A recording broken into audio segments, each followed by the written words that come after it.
Hello everyone, I am Nabin and today we are going to learn about the pulse oximetry. एक बहुत ही simple non invasive test होता है। आपने आज सिंपली इसको होते हुए देखा होगा। जब भी हमें ऑक्सीजन सेचुरेशन नॉन इन्वेसिव तरीके से मेजर करना होता है तब हम पल्स ऑक्सीमेट्री का यूज करते हैं। उसमें जो डिवाइस यूज होता है उसे हम बोलते हैं पल्स ऑक्सीमीटर।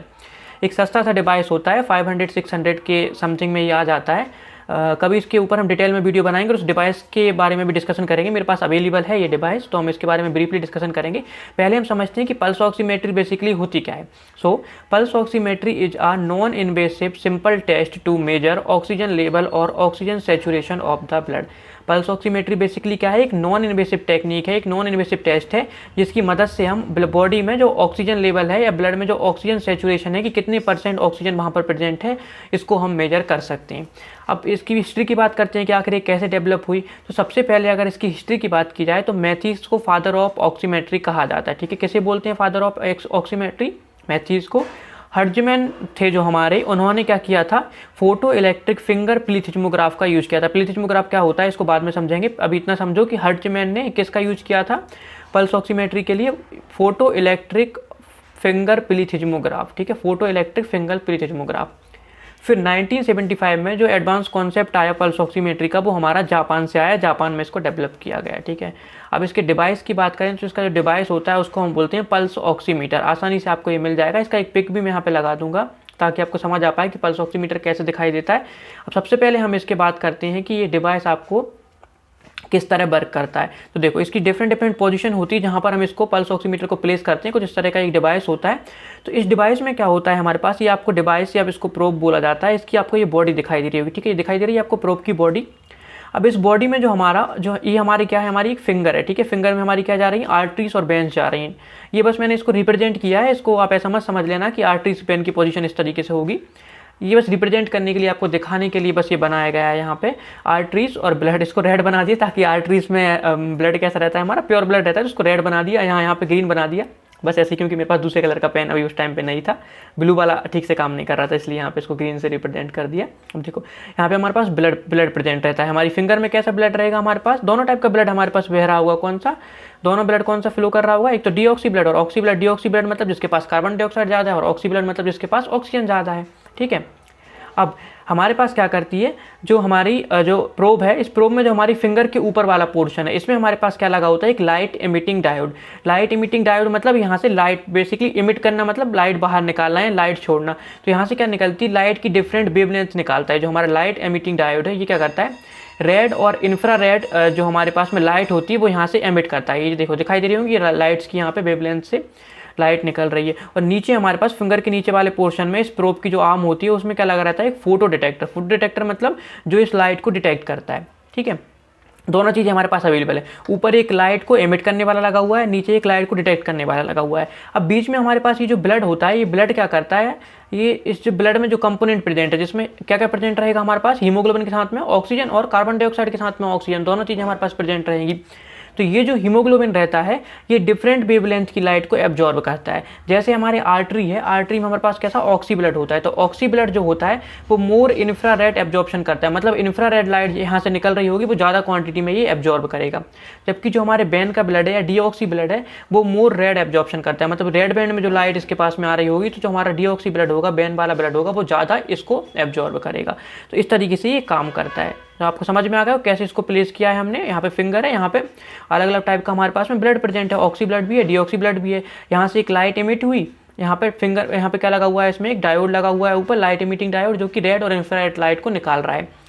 ये क्या हमारी फिंगर से पास हुई, फिंगर के अंदर गई। अब यहाँ पे क्या, जो ब्लड प्रेजेंट था उसमें ऑक्सी ब्लड ने अलग कंपोनेंट को एब्जॉर्ब किया और डीऑक्सी ब्लड ने अलग कंपोनेंट को एब्जॉर्ब किया। और नीचे आके जो बची हुई लाइट थी, एब्जॉर्ब करने के बाद जो लाइट बच गई है वो बाहर आएगी हमारी फिंगर से।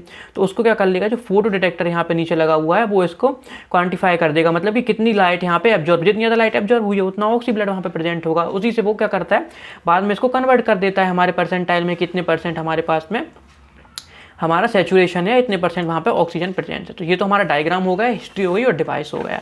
चलो अब इसके ऑपरेटिंग प्रिंसिपल की बात करते हैं कि आखिर इसका ऑपरेटिंग प्रिंसिपल क्या है, किस प्रिंसिपल पर ये हमारा काम करता है। तो जो पल्स ऑक्सीमीटर है, दो मेजर प्रिंसिपल पे काम करता है। पहले हम देखते हैं कि इसका प्रिंसिपल क्या है। Pulse oximeter works on spectral analysis of measurement of oxygen saturation. ठीक है। पल्स ऑक्सीमीटर किस सिद्धांत पे काम करता है? Spectral analysis. स्पेक्ट्रल एनालिसिस क्या होती है? तो देखो, लाइट का क्या होता है, एक पर्टिकुलर स्पेक्ट्रम होता है, मतलब रेड लाइट का ये स्पेक्ट्रम होगा, फिर इसके बाद में हमारे पास में ग्रीन लाइट है उसका ये स्पेक्ट्रम होगा, या नियर रेड लाइट का ये स्पेक्ट्रम होगा। मतलब लाइट में क्या होता है, हर कंपोनेंट का, हर कलर का डिफरेंट डिफरेंट स्पेक्ट्रम होता है। तो क्या करता है, जो हमारा क्या है, पल्स ऑक्सीमीटर है, ये हमारा पल्स ऑक्सीमीटर क्या करता है कि जो स्पेक्ट्रल एनालिसिस है, मतलब इसमें क्या क्वांटिटी है कि स्पेक्ट्रम को एनालिसिस करता है, ठीक है। जो भी इसके पास में स्पेक्ट्रम पहुंचेगा, लाइट का स्पेक्ट्रम पहुंचेगा, उसका एनालिसिस करेगा और फिर उस एनालिसिस को करके उसको मेजर करेगा कि कितनी क्वांटिटी में लाइट उसके पास में पहुंची है और कौन से स्पेक्ट्रम में है और कितनी क्वांटिटी में लाइट पहुंची है, उसको ये मेजर करता है और उससे हमारा क्या देता है, ऑक्सीजन सैचुरेशन देता है। उससे ये पता लगाता है कि ऑक्सीजन सैचुरेशन कितना प्रेजेंट है उस प्लेस पर जहाँ पे हमने क्या करा है, हमारे प्रोब को प्लेस किया है। तो पल्स ऑक्सीमीटर वर्क करता है spectral analysis of measurement of oxygen saturation. इसका मतलब क्या होगा कि जो लाइट हमारे डायोड से बाहर निकली है और हमारी फिंगर में गई है, उसके बाद में जो लाइट एब्जॉर्ब की गई है, उसके अलावा जो बच के लाइट आई हुई है हमारे पास, जो नीचे वाला जो हमारे पास ये लगा हुआ था, फोटो डिटेक्टर लगा हुआ था, इसके पास में जो लाइट आई हुई है, इसका क्या करेगा, ये स्पेक्ट्रल एनालिसिस करेगा, मतलब उसके स्पेक्ट्रम की एनालिसिस करेगा कि किस स्पेक्ट्रम की लाइट मेरे पास में आ रही है। फिर उसका मेजरमेंट करेगा, मतलब उसको क्या करेगा, मेजर करेगा कितनी क्वांटिटी में वो लाइट है और उससे क्या देगा हमें, ऑक्सीजन सैचुरेशन में उसको कन्वर्ट कर देगा कि कितना सैचुरेशन हमारे पास यहाँ पे अवेलेबल है। The detection and quantification, detection मतलब पहचानना, क्वांटिफिकेशन मतलब कि कितनी क्वांटिटी में प्रेजेंट है, of components bye there unique light absorption capacity. इससे ये जो हमने ऊपर लाइन पढ़ी, इसका मतलब क्या है कि वो पहले क्या करता है कि जो अलग अलग कंपोनेंट होते हैं, हमारा एक रूल होता है, उस रूल के अकॉर्डिंग क्या होता है, जिसे हम स्पेक्ट्रोमेट्री कहते हैं, कि जो हर एटम है पर्टिकुलर या कोई भी कंपोनेंट, जैसे मान लीजिए एक सॉल्यूशन है हमारे पास में, कोई भी सॉल्यूशन है हमारे पास में, कोई भी एक हमने सॉल्यूशन बनाया, जैसे हमने शरबत बनाया, शरबत में हमने 4-5 अलग अलग चीज़ें मिलाई हैं, तो जो उसमें हर अलग अलग कंपोनेंट मिला है, अगर उसमें हम लाइट डालेंगे तो जो उसका हर अलग अलग चीज़ उसमें मिली हुई है, वो अलग अलग लाइट की वेवलेंथ को एब्जॉर्ब करेगी, ठीक है। जैसे मान लीजिए उसमें हमने शुगर मिलाई है, तो शुगर 5 ml के 5 ml तो नहीं बोलूँगा, शुगर 550 नैनोमीटर की वेवलेंथ को एब्जॉर्ब कर रही है। तो इस तरह अलग अलग वेवलेंथ की लाइट को एब्जॉर्ब करता है हर कंपोनेंट। तो ये क्या करता है कि उसी हिसाब से उस कंपोनेंट को पहचान करता है और क्वांटिफाई करता है कि वो कितनी क्वांटिटी में वहाँ पर प्रेजेंट है, ठीक है। अब हमारे पास आते हैं मेजर प्रिंसिपल, इसमें कौन कौन से लगे हुए हैं। तो पहला हमारे पास है प्लिथिज्मोग्राफी। प्लिथिज्मोग्राफी का क्या काम होता है, ये मेजर करती है volume change with in organ, किसी ऑर्गन में कितना वॉल्यूम चेंज हो रहा है। जैसे मान लीजिए ये मेरी फिंगर है, अब इस फिंगर में मैंने प्रोब लगा दिया, ऊपर ये मैंने प्रोब लगा दिया, इसमें प्रोब, तो ये जो हमारा प्रोब है प्लिथिज्मोग्राफ है, ये मैंने मान लीजिए यहाँ पे प्लिथिज्मोग्राफ लगा दिया, उपकरण लगा दिया, इसको हम प्लिथिज्मोग्राफ बोलते हैं। तो ये क्या मेजर करेगी कि मेरी ये फिंगर वाला ये वाला जो पोर्शन है उसमें वॉल्यूम का चेंज कितना हो रहा है, मतलब उसमें ब्लड फ्लो है, ब्लड वॉल्यूम में क्या चेंजेस हो रहे हैं। तो इसका मतलब क्या है कि जितना ज़्यादा वहाँ पर ब्लड प्रेजेंट होगा, जितना ज़्यादा वहाँ पर परफ्यूजन होगा, उतना ज़्यादा वहाँ पर क्या हमारे पास में आएगा, ऑक्सीजन का सैचुरेशन वहाँ पर प्रेजेंट होगा। प्लिथिज्मोग्राफ के पहले रूल पर काम करेगा। प्लिथिज्मोग्राफ क्या करता है, मेजर करता है volume change with in organ. इसका मतलब क्या है, अगर ये प्लिथिज्मोग्राफ के सिद्धांत पे काम कर रहा है तो जहाँ पर भी हम प्रोब को प्लेस करेंगे, वो प्रोब हमें ये भी जानकारी देगा कि वहाँ कितना ज़्यादा वॉल्यूम ब्लड का प्रेजेंट है, ठीक है, कितना ज़्यादा परफ्यूजन है वहाँ पर, क्योंकि जितना ज़्यादा ऑक्सीजन सैचुरेशन ज़्यादा आएगा, ब्लड उतना ज़्यादा प्रेजेंट होगा। तो इसका मतलब हमारे पास क्या बताएगा, ये जो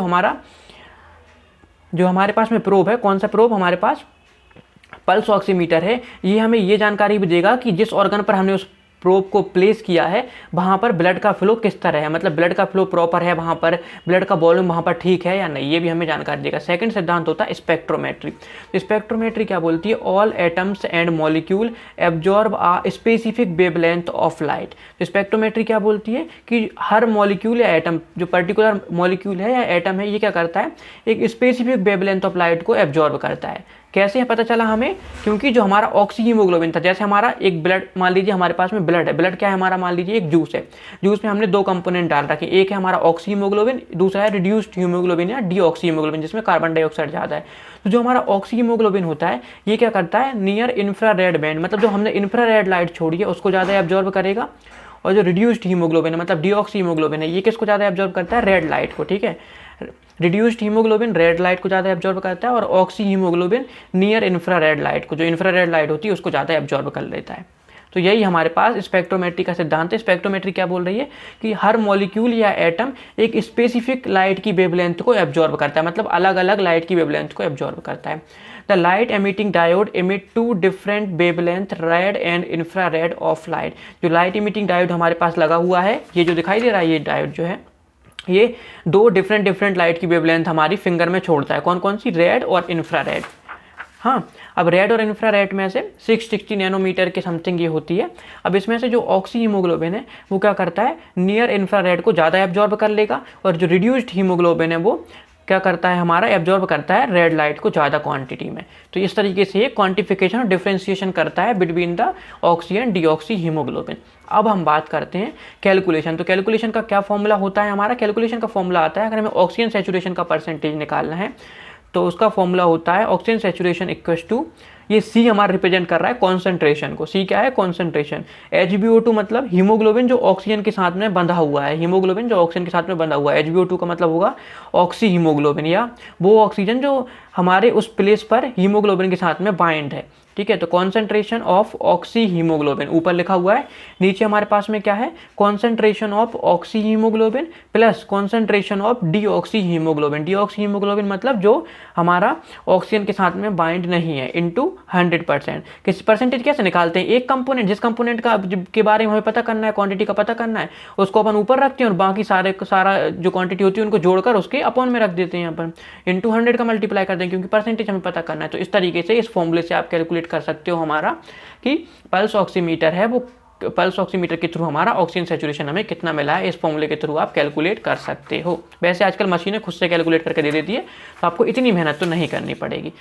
अब देखो ये सब तो हो गया, अब हम ऐसा करते हैं कि थोड़ा सा टाइप्स के बारे में देख लेते हैं इसके, कि हमारे टाइप्स कौन कौन से होते हैं पल्स ऑक्सीमीटर के। तो किस बेसिस पर हम टाइप्स को देखेंगे? जो यहाँ पर हमारे पास डायोड लगा हुआ है, कौन सा डायोड? लाइट इमिटिंग डायोड और फोटो डिटेक्टर, इनके बेसिस पर हम टाइप को देखेंगे। देखो दो कंडीशंस हमारे पास होती हैं, दो टाइप के हमारे पास में पल्स ऑक्सीमीटर होते हैं, और जो मेजर हमारे पास ट्रांसमिशन टाइप होते हैं, ट्रांसमिशन और रिफ्लेक्टेंस।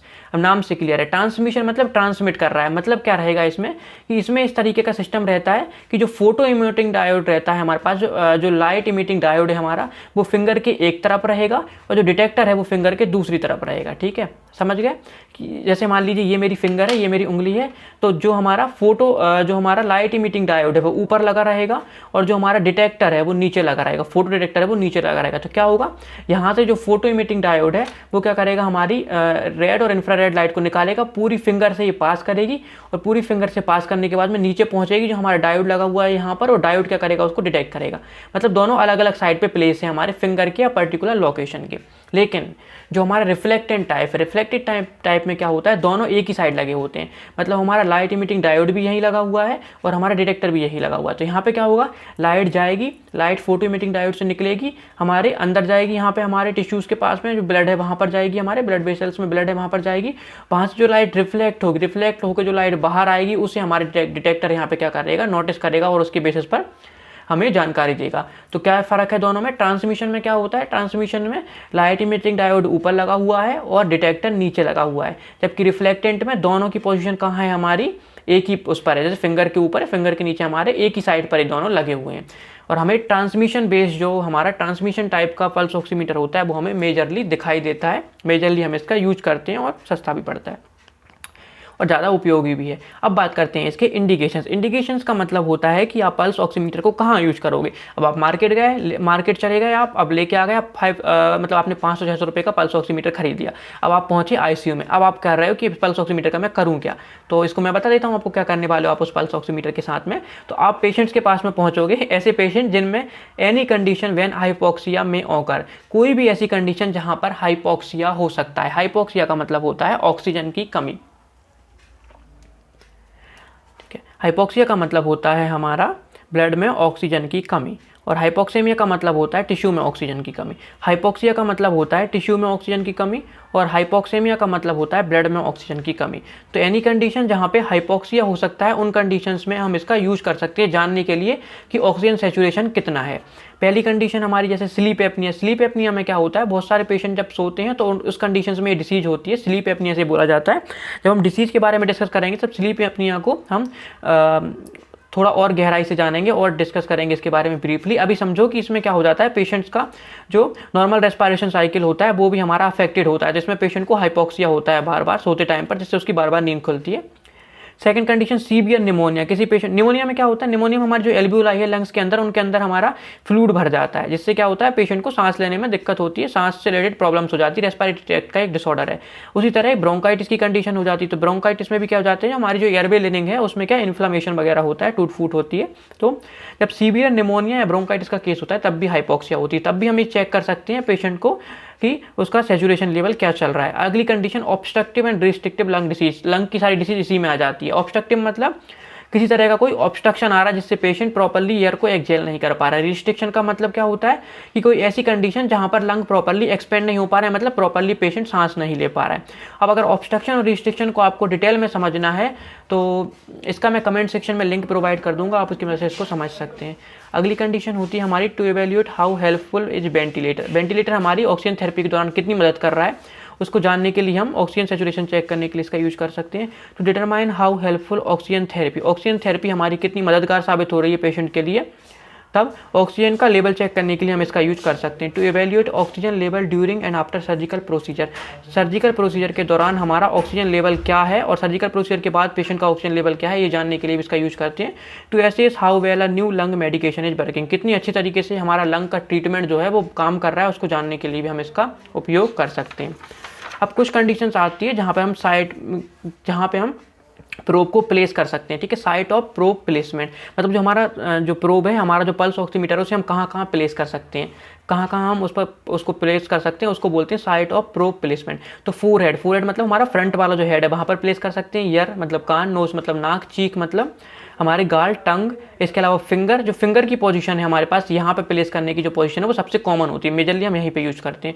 ईसोफेगस, टो और हमारे पास पेनिस पर है, हम इसको प्लेस कर सकते हैं। अब इसकी फाइंडिंग्स हमें क्या क्या देखने को मिलता है और नॉर्मल रेंज क्या क्या होती है। सबसे पहली फाइंडिंग इसमें मिलती है हमें SpO2।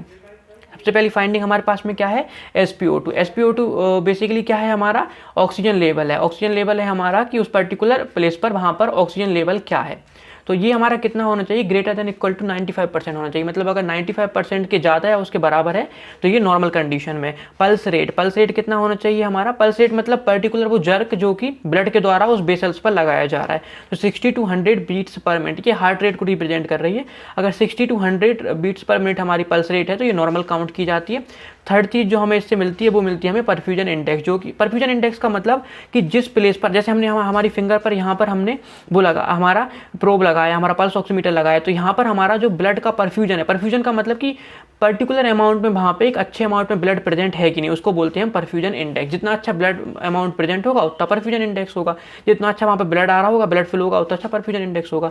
0.02 से लेकर 20% तक हमारा परफ्यूजन इंडेक्स होता है। अगर 0.4% से अगर ये कम आ रहा है तो इसको हम वीक पल्स स्ट्रेंथ काउंट करेंगे, ठीक है। तो ये कि हमारी जो पल्स है उसकी स्ट्रेंथ कैसी है, बहुत ज़्यादा वीक है, इसको हम काउंट करेंगे। अब लिमिटेशंस की बात करें, कुछ कंडीशन होती है जहाँ पर ये इसका काम कैसा हो जाता है, थोड़ा लिमिट हो जाता है, या उसकी बोल सकते हैं कि उस कंडीशन में ठीक से काम नहीं कर पाता। जैसे can not distinguish between different form of haemoglobin, जैसे हमारी बॉडी में कहीं पर मेट हीमोग्लोबिन है, मतलब मेट हीमोग्लोबिन है या फिर कार्बोक्सी हीमोग्लोबिन, जो कि हीमोग्लोबिन ने कार्बन डाइऑक्साइड के साथ में बाइंड कर लिया या किसी मीथेन वगैरह के साथ में हीमोग्लोबिन ने बाइंड कर दिया, तो उस कंडीशन में क्या करता है, ये सही से डिटेक्शन नहीं कर पाता। Methaemoglobin and carboxyhaemoglobin absorb light in same wavelength, मतलब जो हमारा मेट हीमोग्लोबिन है और कार्बोक्सी हीमोग्लोबिन है वो भी सेम वेवलेंथ में लाइट को एब्जॉर्ब करता है। तो इस कंडीशन में क्या होगा, सारे के सारे क्या कचरा हो जाएगा, मिक्सअप हो जाएगा, हम पहचान नहीं पाएंगे कि किस हीमोग्लोबिन की वजह से, किस टाइप का वहाँ पर हीमोग्लोबिन प्रेजेंट था जिसकी वजह से ये रिजल्ट मिल रहे हैं।